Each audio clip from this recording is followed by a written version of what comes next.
저는 간병인 같은 일 한 번도 해본 적 없습니다. 서울 강남의 한 고급 저택가. 3층짜리 단독 저택에는 한때 대한민국 굴지의 기업을 이끌었던 박도철 회장이 살고 있었습니다. 시청하시기 전에 구독과 좋아요 부탁드립니다. 60대 중반의 나이. 하지만 그는 더 이상 걷지도 손을 움직이지도 못했습니다. 3년 전 교통사고로 목뼈가 부러지면서 목 아래 전신이 마비된 거죠. 아침마다 눈을 뜨면 천장이 보였습니다.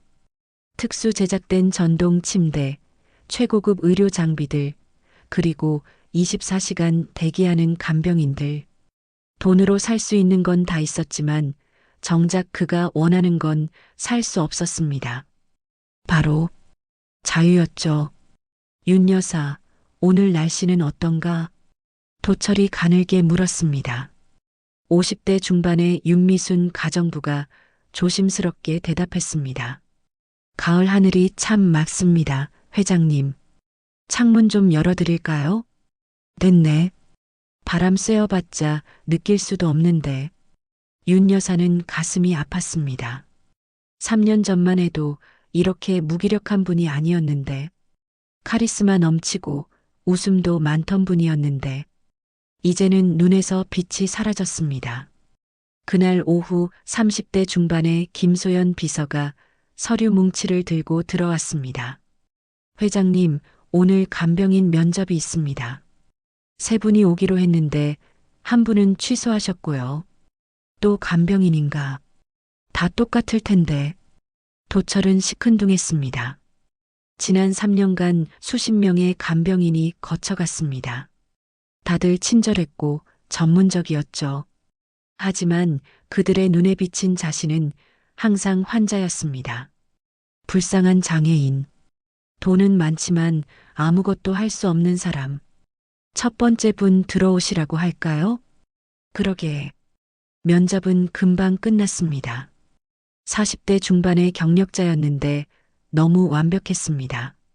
이력서도 완벽하고 말투도 완벽하고 미소도 완벽했죠.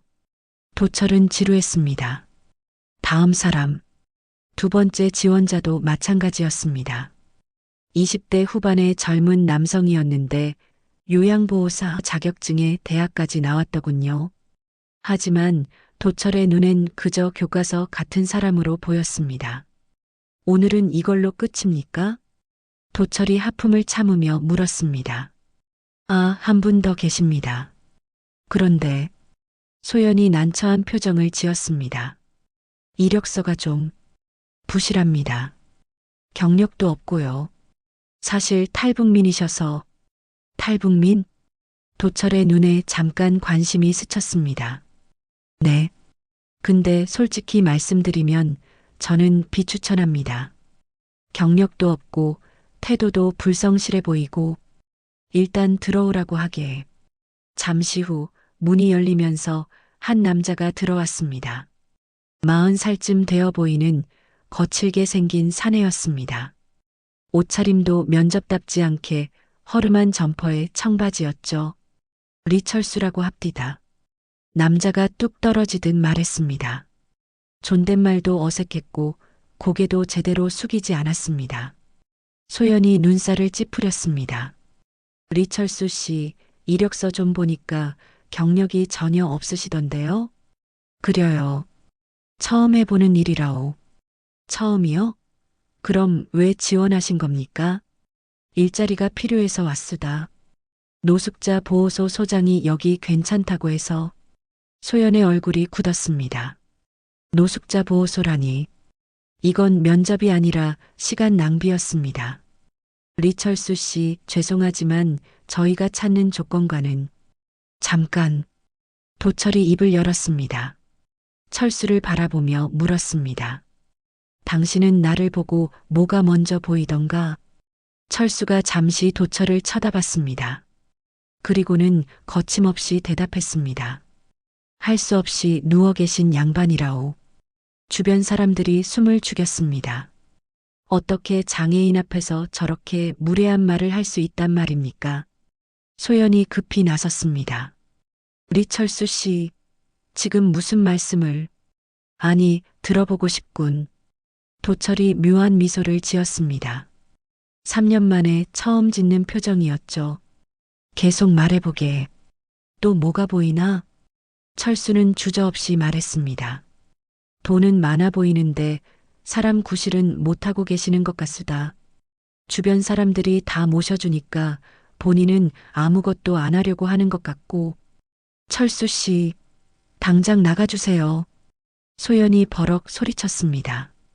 윤 여사도 당황한 표정이었죠.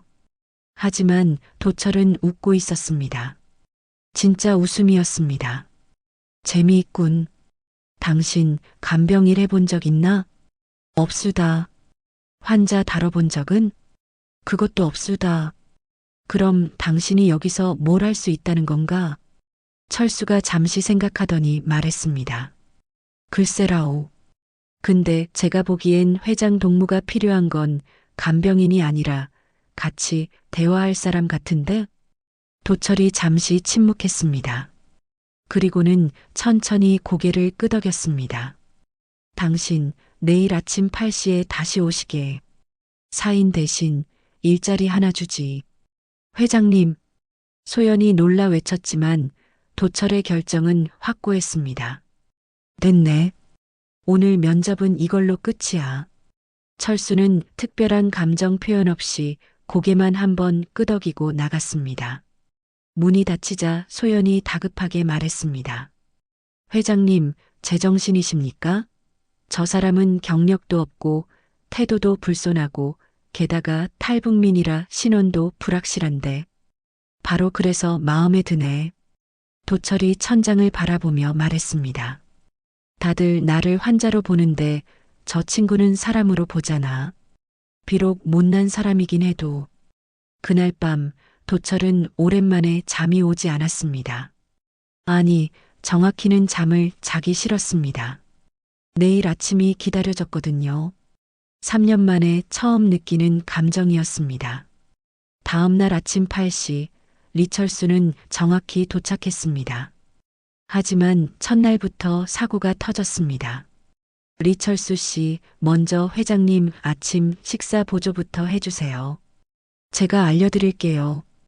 윤 여사가 친절하게 설명하기 시작했습니다. 침대를 전동으로 일으켜 세우고 수저를 입에 넣어드리고 물을 먹일 때는 각도를 조절하고. 이거 참 복잡하구만. 철수가 혀를 찼습니다. 복잡한 게 아니라 조심해야 하는 겁니다. 회장님은 목 아래를 못 움직이시니까. 알았수다, 알았어. 철수가 수저를 들고 도철에게 다가갔습니다. 그런데 방법이 엉망이었습니다. 수저에 죽을 너무 많이 떠서 흘렸고 물은 너무 급하게 줘서 도철이 사례가 들렸죠. 으흠. 아이고, 리철수 씨. 천천히 하셔야죠. 윤 여사가 급히 달려와 도철의 등을 두드렸습니다. 철수는 미안한 기색도 없이 말했습니다. 회장 동무, 이거 좀 스스로 해보면 안 됩니까? 제가 서툴러서 그런데. 뭐라고요? 윤 여사가 기가 막혔습니다. 회장님은 전신마비이십니다. 어떻게 스스로 하십니까? 그래요? 그럼 제가 더 연습해야겠구만. 철수는 태연했습니다. 도철은 사례가 들린 것도 있고 피식 웃음이 나왔습니다. 괜찮네, 윤 여사. 첫날이니까 그럴 수 있지. 하지만 문제는 계속되었습니다. 점심때는 침대 각도 조절을 잘못해서 도철이 미끄러질 뻔했고 오후에는 호흡기 체크를 깜빡해서 윤 여사가 혼쭐이 났죠. 리철수 씨, 이렇게 하시면 안 됩니다. 회장님 생명이 달린 문제예요. 알았수다. 다음엔 잊지 않을라오. 다음이 어딨어요. 지금 당장 제대로 해야죠. 윤 여사가 버럭 화를 냈습니다. 20년간 이 집에서 일했지만 이렇게 답답한 사람은 처음이었습니다. 저녁이 되자 소연 비서가 찾아왔습니다. 하루 종일 철수의 행동을 보고받은 그녀는 단호하게 말했습니다. 회장님, 리철수 씨는 안 되겠습니다. 오늘 하루만 봐도 알 수 있잖아요. 전문성도 없고 태도도 불량하고 아직 첫날인데 뭘 알겠나. 첫날이 이 정도면 앞으로는 더 큰 사고가 날 겁니다. 도철이 잠시 생각하더니 말했습니다. 일주일만 더 지켜보세. 그래도 안 되면 그때 결정하지. 소연은 한숨을 쉬었습니다. 회장님이 이렇게 고집을 부리는 건 처음이었습니다. 그날 밤 철수는 작은 직원 숙소에서 잠을 청했습니다.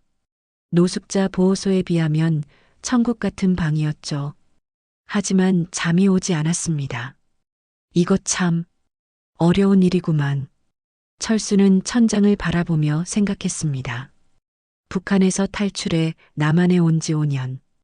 공장도 다녔고 식당도 다녔고 건설 현장도 다녔습니다. 하지만 어디서든 적응하기 힘들었죠. 말투가 다르고 문화가 다르고 사람 대하는 방식도 달랐습니다. 그래도 이번엔 좀 버텨봐야지. 철수는 작게 한숨을 쉬었습니다. 사흘이 지났습니다. 철수의 실수는 조금씩 줄어들었지만 여전히 서툴렀습니다. 그런데 이상한 일이 벌어졌습니다. 도철이 조금씩 변하기 시작한 거죠. 회장 동무, 오늘은 뭐 하고 싶으십니까? 철수가 아침에 물었습니다. 뭐 하긴. 여기 누워서 뭘 하겠나? 그러게 말입니다. 맨날 누워만 계시면 답답하지 않습니까? 답답하지. 하지만 어쩔 수 없잖아. 왜 어쩔 수 없습니까? 밖에 나가면 되지 않습니까? 도철이 어이없다는 표정을 지었습니다. 나가긴 어딜 나가. 휠체어 타고 나간다고 뭐가 달라지겠나? 달라지죠. 공기라도 다르고 하늘도 보이고. 철수가 무심하게 말했습니다. 당신은 참 단순하군. 단순한 게 좋은 겁니다. 복잡하게 생각하면 할 수 있는 것도 못하게 되니까. 그날 오후 철수는 정말로 도철을 밖으로 데리고 나갔습니다. 윤 여사와 소연이 말렸지만 도철이 허락했거든요. 오랜만에 바람 좀 쐬고 싶네. 회장님, 그래도 준비가 필요합니다. 전용 리프트카를 불러야 하고. 아이고, 그런 거 필요 없수다. 철수가 손사래를 쳤습니다. 회장 동무차 있지 않습니까? 그거 타고 나가면 되죠. 차요? 회장님 차는 스포츠카인데 어떻게? 됩니다, 됩니다. 철수는 차고로 가서 도철의 마세라티를 꺼냈습니다. 그리고는 도철을 휠체어에서 조심스럽게 들어 조수석에 앉혔죠. 이게 무슨... 소연이 기가 막혔지만 도철은 묘한 표정을 짓고 있었습니다. 이게 인생입니다. 회장 동무. 창문 열고 바람 좀 느껴보시라오. 철수가 시동을 걸자 엔진 소리가 울렸습니다. 3년 만에 처음 듣는 소리였죠. 도철의 심장이 뛰기 시작했습니다. 차는 한강변으로 향했습니다. 철수는 운전을 제대로 배운 적이 없었지만 북한에서 군용 트럭을 몰아본 경험이 있었습니다. 조금 거칠긴 했지만 나쁘지 않았죠. 리철수 씨, 속도 좀 줄이세요. 뒷자리에 탄 윤 여사가 소리쳤지만 철수는 신경 쓰지 않았습니다. 회장 동무, 바람 어떻습니까? 좋군. 정말 좋아. 도철이 눈을 감았습니다. 차창 밖으로 들어오는 바람, 햇살, 그리고 속도, 모든 게 생생하게 느껴졌습니다. 그때였습니다. 앞에서 고급 세단 한 대가 갑자기 끼어들었습니다. 철수가 급브레이크를 밟았고 경적을 울렸죠. 아, 이 새끼야. 철수가 창문을 열고 소리쳤습니다. 앞차가 멈추더니 한 중년 남자가 내렸습니다. 비싼 양복을 입은 잘 나가는 사람처럼 보였죠. 뭐, 지금 나한테 욕했어? 그려. 운전을 그따위로 하면 어떡합니까? 이 시골 촌놈이. 너 어디서 운전 배웠어? 남자가 비웃으며 다가왔습니다. 그 순간 철수가 차에서 내렸습니다. 리철수 씨, 안 돼요. 윤 여사가 말렸지만 철수는 이미 남자의 멱살을 잡고 있었습니다. 예의 좀 배워라. 이 양반아. 여기 환자 타고 있는 거 안 보입니까? 뭐야? 나. 남자가 당황했습니다. 하지만 철수의 눈빛이 무서웠죠. 다음엔 조심해서 운전하시라오. 안 그러면 진짜 혼난다오. 철수는 남자를 밀어내고 다시 차에 탔습니다. 그리고 유유히 사라졌죠. 뒷자리에서 윤 여사는 심장이 터질 것 같았지만 조수석의 도철은 소리내어 웃고 있었습니다. 하하, 하하. 3년 만에 처음 터뜨리는 폭소였습니다. 당신 덕분에 오랜만에 심장이 뛴 것 같소. 진짜로. 철수가 백미러로 도철을 보며 씩 웃었습니다. 그럼 됐습니다. 그게 제일이니까. 그날 이후 도철은 철수를 해고하지 않았습니다. 아니, 해고할 생각이 전혀 없어졌죠. 이 거친 탈북민이 그에게 필요한 사람이라는 걸 알았으니까요. 일주일이 지났습니다. 철수는 여전히 서툴렀지만 조금씩 나아지고 있었습니다. 도철도 조금씩 변하고 있었죠. 하루 종일 천장만 보던 사람이 이제는 창밖을 바라보고 사람들과 대화하려고 노력했습니다. 하지만 장애인의 삶은 쉽지 않았습니다. 특히 밤이 되면 더 힘들었죠.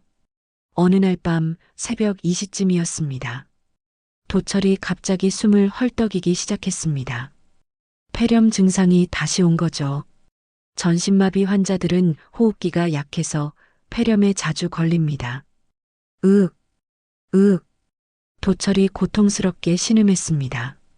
침대 옆 비상벨을 누를 수도 없었죠. 손을 움직일 수 없으니까요. 직원 숙소에서 자고 있던 철수가 문득 잠에서 깼습니다. 뭔가 이상한 기분이 들었거든요. 북한에서 군 생활할 때 키운 직감이었습니다.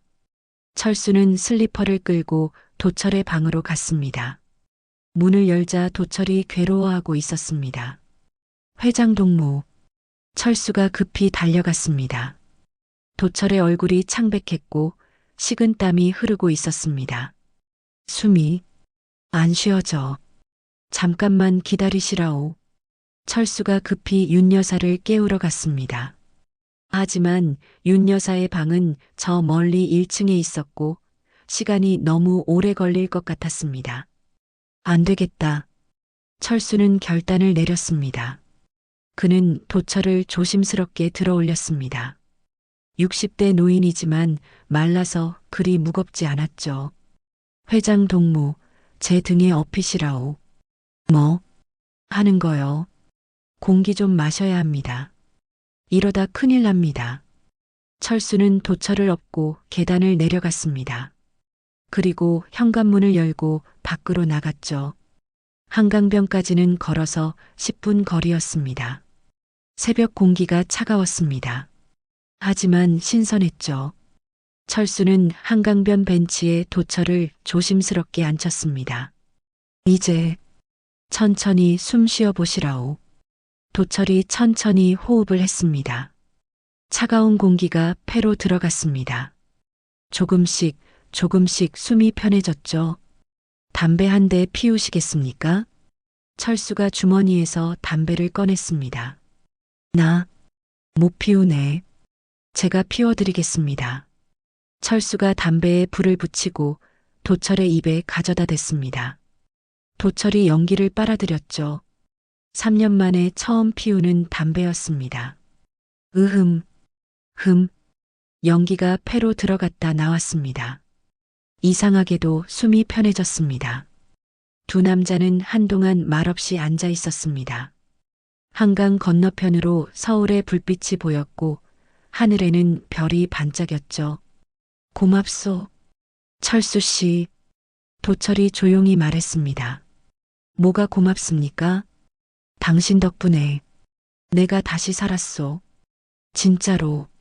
철수가 담배 연기를 내뿜으며 말했습니다. 회장 동무는 죽은 게 아니었소다. 그냥 살 방법을 잊어버린 것뿐이라오. 살 방법? 그려. 몸이 불편하면 불편한 대로 사는 방법이 있는 겁니다. 근데 회장 동무는 포기하고 계셨잖습니까? 도철이 잠시 침묵했습니다. 맞는 말이었습니다. 그는 3년 동안 스스로를 포기하고 있었죠. 나, 아내를 잃고 이 꼴이 되고 나서 모든 걸 포기했소. 딸도 사업도 나 자신도. 그게 잘못이라오. 철수가 단호하게 말했습니다. 사람은 숨만 쉬면 사는 게 아닙니다. 뭔가를 하고 싶어야 사는 겁니다. 내가 뭘 하고 싶겠나? 이 꼴로.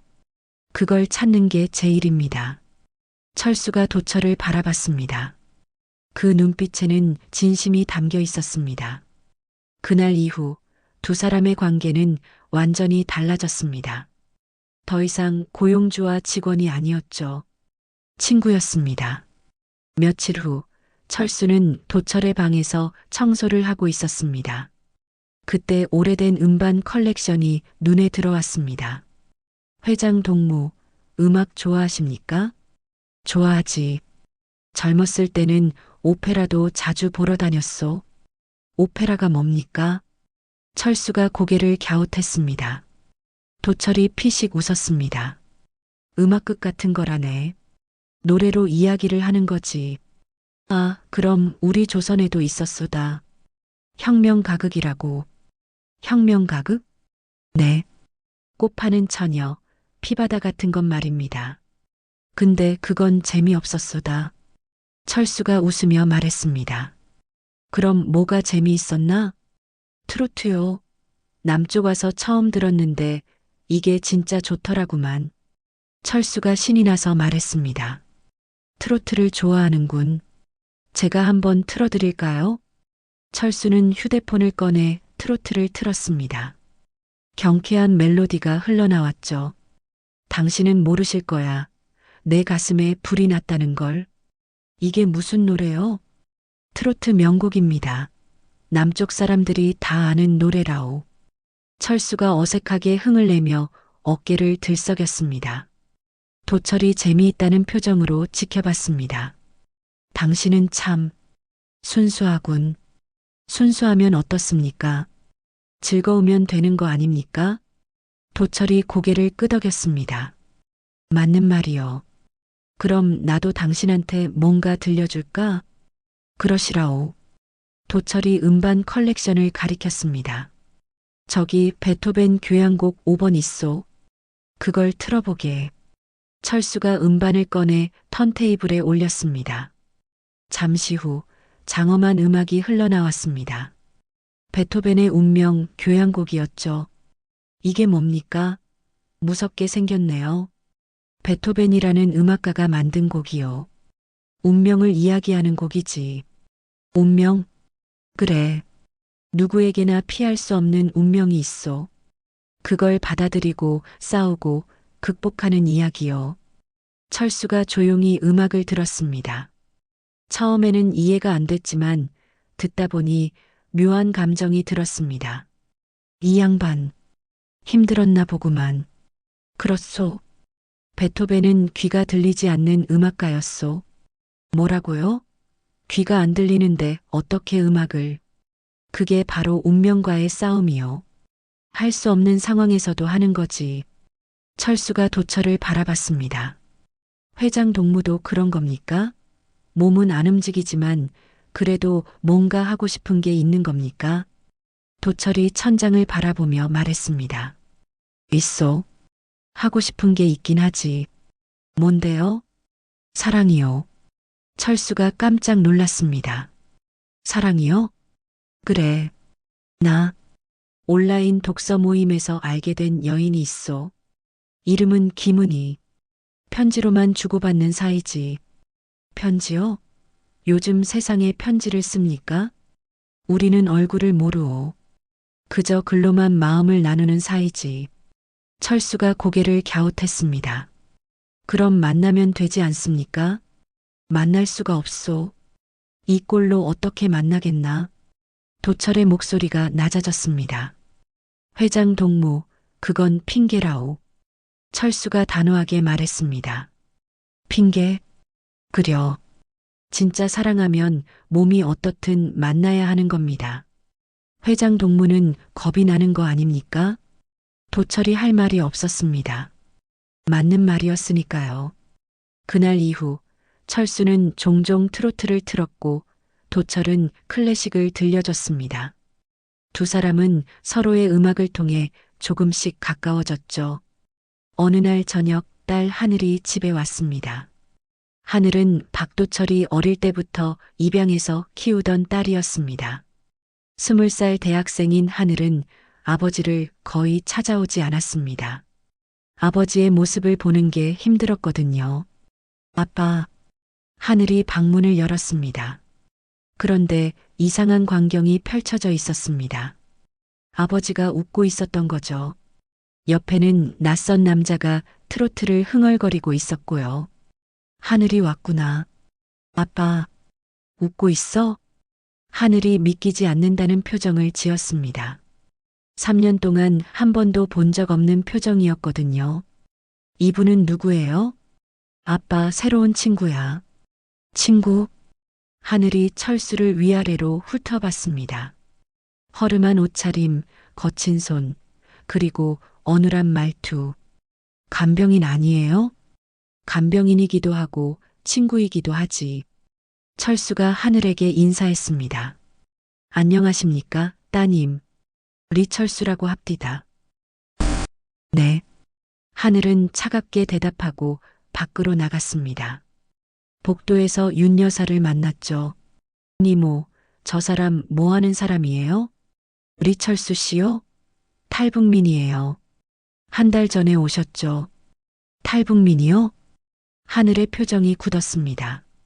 네. 처음엔 저도 걱정했는데 의외로 회장님이 많이 좋아지셨어요.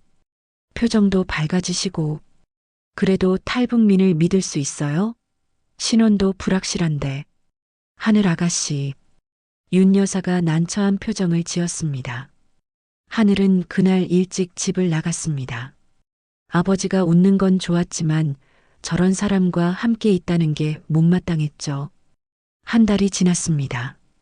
도철은 눈에 띄게 밝아졌습니다. 밖으로 나가는 횟수도 늘었고 사람들과 대화하는 것도 즐기기 시작했죠. 어느 날 도철의 옛 친구들이 찾아왔습니다. 같은 회사를 운영하는 기업인들이었죠. 도철이 오랜만이야. 안나들. 도철이 반갑게 맞이했습니다. 친구들은 거실에 앉아 차를 마시며 이야기를 나눴습니다. 요즘 좀 어때? 건강은? 많이 좋아졌네. 친구 하나 생겨서 말이야. 친구? 누군데? 간병인인데 참 재미있는 친구야. 그때 철수가 차를 들고 들어왔습니다. 여기 차 가져왔수다. 친구들이 철수를 보더니 얼굴을 찌푸렸습니다. 이 사람이 그 간병인인가? 그렇네. 도철이 잠깐 얘기 좀 하세. 친구들이 도철을 데리고 서재로 갔습니다. 철수는 거실에 남아 설거지를 했죠. 서재에서 친구들이 걱정스럽게 말했습니다. 도철아, 저 사람 탈북민이라며? 그렇네. 그런 사람을 집에 두면 위험하지 않나? 신원도 불확실하고. 무슨 위험이 있겠나? 착한 친구야. 착하고 말고가 문제가 아니라 혹시 내 재산을 노리는 건 아닐까? 친구들이 속닥속닥 얘기했습니다. 아니면 스파이일 수도 있고. 북한에서 보낸. 도철의 표정이 굳어졌습니다. 자네들 지금 무슨 소리를 하는 건가? 도철아, 우리가 걱정돼서 하는 말이야. 저런 출신의 사람을 곁에 두면. 그만. 도철이 크게 소리쳤습니다. 그 사람은 나를 장애인으로 보지 않아. 사람으로 봐줘. 그런 사람 세상에 몇이나 있겠나? 친구들이 당황했습니다. 하지만 됐네. 오늘은 이만 가보게. 도철이 단호하게 말했습니다. 친구들은 할 수 없이 나갔죠. 거실에서 이 대화를 들은 철수는 조용히 설거지를 계속했습니다. 하지만 가슴이 답답했습니다. 역시 남쪽에서도 나는 이방인이구만. 저녁이 되었습니다. 철수는 도철의 저녁 식사를 준비하다가 조용히 말했습니다. 회장 동무, 제가 그만둘까요? 갑자기 왜? 오늘 그 양반들 말 들었소다. 제가 있으면 회장 동무한테 피해가 될 것 같습니다. 도철이 단호하게 말했습니다. 철수 씨 듣게. 나는 평생 남의 시선 신경 쓰며 살았네. 기업인으로서 체면 지키고 평판 관리하고 그렇게 살다 보니 진짜 친구가 없더군. 하지만 당신은 다르네.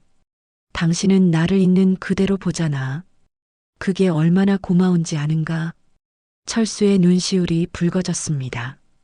회장 동무. 그러니 다시는 그런 소리 하지 말게. 당신은 여기 있어야 할 사람이야. 그날 밤 철수는 혼자 한강변에 나갔습니다. 담배를 피우며 밤하늘을 바라봤죠. 남쪽에 와서 나를 사람으로 불러준 건 회장 동무가 처음이었소다. 철수는 눈물을 닦았습니다. 북한을 떠나 남한에 온 지 5년. 처음으로 자신이 필요한 사람이라는 걸 느꼈습니다. 어느 날 저녁 도철이 철수에게 부탁했습니다. 철수 씨, 컴퓨터 좀 켜주게. 무엇 하시게요? 편지 쓸 거네.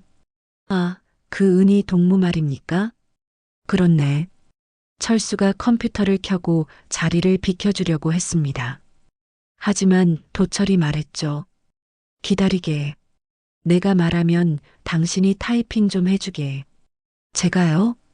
내가 손을 못 쓰잖아. 아, 그렇지라오. 철수가 키보드 앞에 앉았습니다. 도철이 천천히 말했습니다. 은희 씨에게. 오늘은 참 날씨가 좋았습니다. 하늘이 맑고 바람도 선선했죠. 문득 은희 씨가 생각났습니다. 철수가 서툴게 타이핑을 했습니다. 북한에서는 컴퓨터를 거의 써본 적이 없었거든요. 이 정도 속도면 1시간은 걸리겠구만. 철수가 혀를 찼습니다. 괜찮네. 천천히 해도 돼. 편지는 1시간이 넘게 걸려서 완성됐습니다. 도철이 마지막 문장을 말했습니다.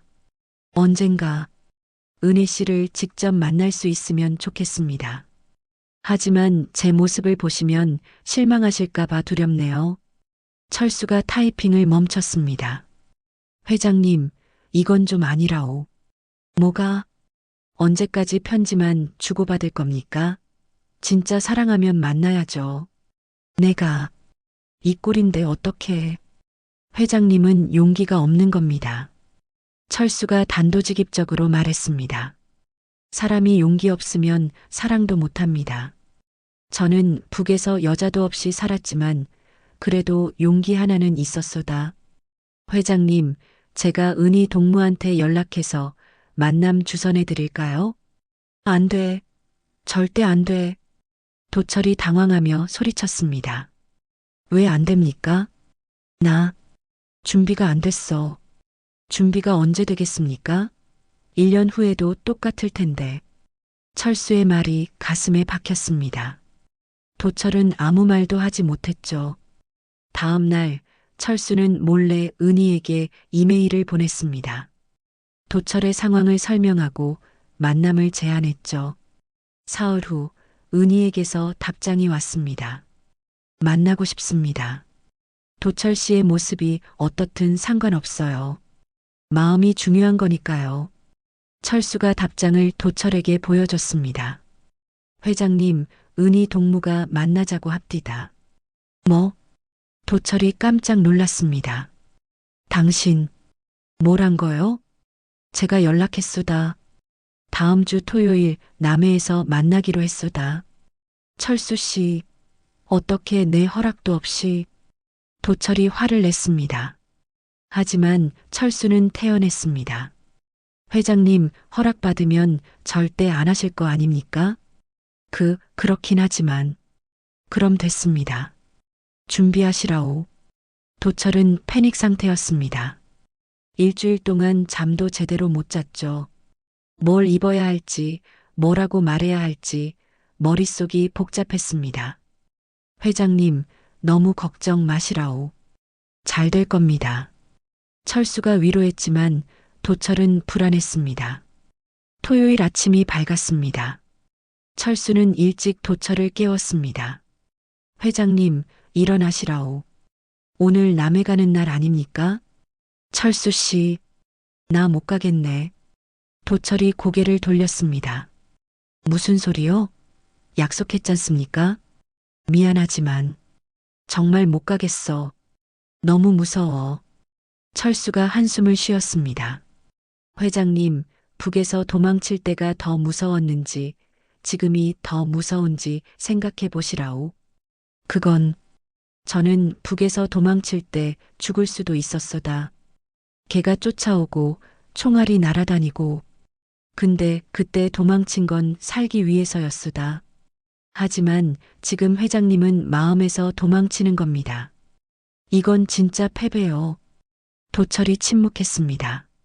북에서 도망친 저도 용기 냈는데 회장님은 왜 못 냅니까? 은희 씨가 기다리고 있으다. 가시라오. 도철이 천천히 고개를 끄덕였습니다. 알았네. 가보지. 철수는 도철을 휠체어에 앉히고 차에 실었습니다. 윤 여사도 함께 동행했죠.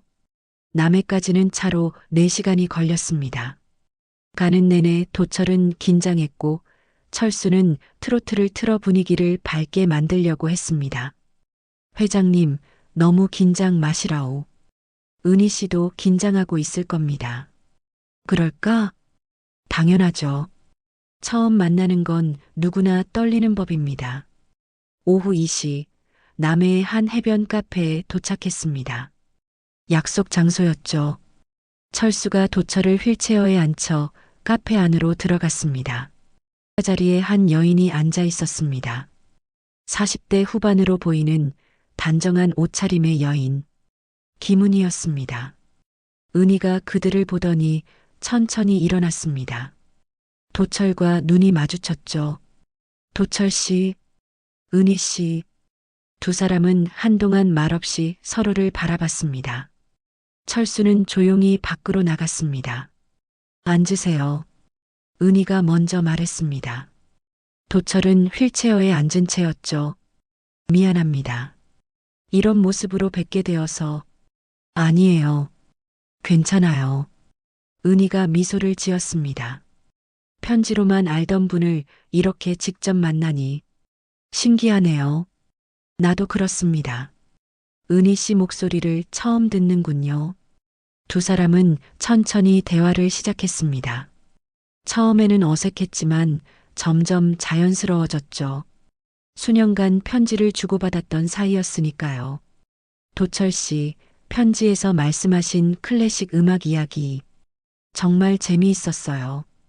은희 씨가 보내주신 책 이야기도 좋았습니다. 덕분에 많은 생각을 했죠. 밖에서 지켜보던 철수는 미소를 지었습니다. 잘 됐구만. 해가 기울기 시작했습니다. 도철과 은희는 해변으로 나왔습니다. 철수가 도철을 휠체어에 태워 모래사장 가까이 데려갔죠. 바다가 참 좋소. 도철이 바다를 바라보며 말했습니다. 네, 정말 아름다워요. 은희가 옆에 앉아 함께 바다를 봤습니다. 은희 씨, 정말 고맙습니다. 이런 나를 만나러 와줘서 저야말로 고마워요. 용기 내서 불러줘서. 용기라. 사실 내가 낸 게 아니라 내 친구가 낸 겁니다. 도철이 철수를 가리키며 말했습니다. 저분이 그 탈북민 간병인 분이시죠? 편지에서 얘기 들었어요. 그렇습니다. 저 친구 덕분에 제가 다시 살게 됐습니다. 은희가 철수를 보며 고개를 숙여 인사했습니다. 철수는 어색하게 손을 흔들었죠.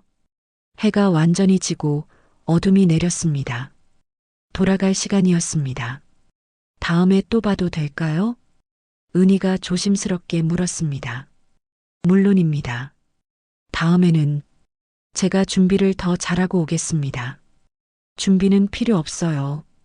그냥 있는 그대로의 도철 씨가 좋아요. 도철은 가슴이 뜨거워졌습니다. 3년 만에 처음 느끼는 감정이었죠. 남해에서 돌아온 후 도철은 완전히 달라졌습니다. 매일 아침 일찍 일어났고 재활 운동도 열심히 했죠. 은희를 다시 만나기 위해서였습니다. 회장님, 요즘 달라지셨습니다. 철수가 웃으며 말했습니다. 사랑의 힘인가 보네. 도철도 웃었습니다. 한 달이 지났습니다. 도철과 은희는 주말마다 만났고 편지도 계속 주고받았습니다. 어느 날 하늘이 다시 집에 왔습니다. 이번에는 남자친구와 함께였죠. 아빠, 인사드려요. 제 남자친구 준혁이에요. 안녕하십니까, 회장님. 젊은 남자가 공손하게 인사했습니다. 그래, 잘 왔다. 앉게. 도철이 밝게 맞이했습니다. 하늘은 아버지의 표정이 너무 밝아서 놀랐죠. 아빠, 요즘 되게 좋아 보여요. 그런가? 요즘 좋은 일이 많아서 그런가 보구나. 무슨 좋은 일이요? 은희 씨랑 자주 만나고 있어. 은희 씨요? 하늘이 처음 듣는 이름이었습니다. 아빠 친구야. 아주 좋은 분이지. 그때 철수가 차를 들고 들어왔습니다. 여기 차 가져왔수다. 하늘의 남자친구가 철수를 보더니 놀란 표정을 지었습니다. 리철수 씨? 준혁이 동무. 두 사람이 서로를 알아봤습니다. 어떻게 된 거예요? 둘이 아는 사이예요? 하늘이 물었습니다. 네, 저희 회사에서 탈북민 정착 지원 봉사를 하는데 그때 만났어요. 준혁이 설명했습니다. 리철수 씨는 정말 대단한 분이에요. 혼자 북한에서 탈출해서 여기까지 오셨잖아요. 대단할 것 없습니다. 그냥 살려고 했을 뿐이라오. 철수가 쑥스럽게 말했습니다. 하늘은 처음으로 철수를 다시 보게 됐습니다. 그저 아버지 간병인이라고만 생각했는데 이 사람에게도 사연이 있었던 거죠. 리철수 씨, 북한 이야기 좀 들려주실 수 있어요? 하늘이 조심스럽게 물었습니다. 북한 이야기요? 별로 재미없을 텐데. 괜찮아요. 듣고 싶어요. 철수는 잠시 생각하다가 이야기를 시작했습니다. 저는 함경도에서 태어났수다. 어릴 때는 평범하게 살았죠. 학교도 다니고 군대도 갔고. 근데 90년대 말 대기근이 왔수다. 고난의 행군이라고 들어보셨습니까? 네, 역사 시간에 배웠어요. 그때 제 가족들이 다 굶어 죽었어다. 부모님, 동생들 다. 철수의 목소리가 낮아졌습니다. 그 이후로 저는 혼자 살았수다. 장마당에서 장사도 하고 막노동도 하고. 근데 먹고 살기가 너무 힘들었수다. 그래서 탈북을 결심했죠. 위험하지 않으셨어요? 위험했죠. 두만강 넘을 때 거의 죽을 뻔했수다. 추워서 다리가 얼어붙고 개들이 쫓아오고. 근데 그래도 넘었수다. 살고 싶었으니까. 하늘은 숨을 죽이며 들었습니다. 남한에 온 건 5년 전입니다. 처음엔 적응이 너무 힘들었수다. 말도 다르고 문화도 다르고. 사람들이 저를 이상하게 봤죠. 탈북민이라고. 그래서 노숙자가 되신 거예요? 그려. 일자리도 없고 갈 데도 없었수다. 근데 다행히 보호소 소장님이 여기를 소개해 주셨고 회장님을 만났습니다. 철수가 도철을 바라봤습니다. 회장님 만난 게 제 인생에서 제일 잘한 일이라오. 덕분에 남쪽에서 사람답게 살 수 있게 됐으니까. 도철도 미소를 지었습니다. 나도 고맙네. 자네 덕분에 다시 살게 됐으니. 하늘은 눈시울이 붉어졌습니다. 그동안 자신이 편견을 가지고 있었다는 걸 깨달았죠. 리철수 씨, 죄송해요. 제가 처음에 무례하게 대했어요. 괜찮수다. 다들 그렇더라구만. 익숙하수다. 앞으로는 잘 대할게요. 하늘이 진심으로 말했습니다. 그날 이후 하늘은 자주 집에 왔습니다. 아버지와 철수의 이야기를 듣는 게 재미있었거든요. 며칠 후 도철이 철수에게 말했습니다. 철수 씨, 다음 주에 은희 씨와 정식으로 만나기로 했네. 오, 그거 좋은 일 아닙니까? 근데 말이야. 나 혼자서는 자신이 없네. 같이 가줄 수 있나? 당연하죠. 어디든 가겠소다. 다음 주 토요일 세 사람은 다시 남해로 향했습니다. 이번에는 윤 여사도 함께였죠. 해변 카페에서 은희가 기다리고 있었습니다. 이번에는 더 자연스럽게 대화를 나눴죠. 도철 씨, 요즘 표정이 정말 밝아지셨어요. 은희 씨 덕분이지요. 아니에요. 도철 씨가 노력하신 거예요. 두 사람은 해변을 산책했습니다. 철수는 휠체어를 밀면서 조용히 뒤따라갔죠. 해가 기울 무렵 은희가 조심스럽게 물었습니다. 도철 씨, 우리 계속 만나도 될까요? 물론입니다. 아니, 더 자주 만나고 싶습니다. 저도요. 두 사람은 손을 잡았습니다. 비록 도철은 손에 감각이 없었지만 마음으로는 느낄 수 있었습니다. 철수는 그 모습을 보며 조용히 미소 지었습니다. 그리고는 슬쩍 자리를 떠났죠. 근처 한적한 바닷가에 서서 철수는 벤치에 앉아 하늘을 바라봤습니다. 남쪽의 하늘은 넓고 푸르렀습니다. 북에서 보던 하늘과는 다르구만. 철수는 담배를 한 대 꺼내 물었습니다. 남쪽에 와서 처음으로 사람답게 살았수다. 그는 연기를 길게 내뿜었습니다. 회장님도 행복해졌고 나도 할 일을 찾았고 이제 됐구만. 철수는 하늘을 바라보며 생각했습니다. 앞으로 어떤 일이 있을지는 모르지만 적어도 지금 이 순간은 행복했습니다. 이제 정말 자유로워졌구만. 남쪽의 하늘은 넓었습니다. 별도 많이 보였습니다. 북한에서는 볼 수 없었던 자유로운 하늘. 철수는 조용히 웃으며 담배 연기를 내뿜었습니다. 잘 살아봐야겠다. 진짜로. 바람이 불었습니다. 따뜻한 바람이었습니다. 철수는 눈을 감고 그 바람을 느꼈습니다. 자유의 바람. 남쪽의 하늘 아래 한탈북민은 비로소 진짜 자유를 얻었습니다. 시청해 주셔서 감사합니다. 구독과 좋아요 부탁드립니다.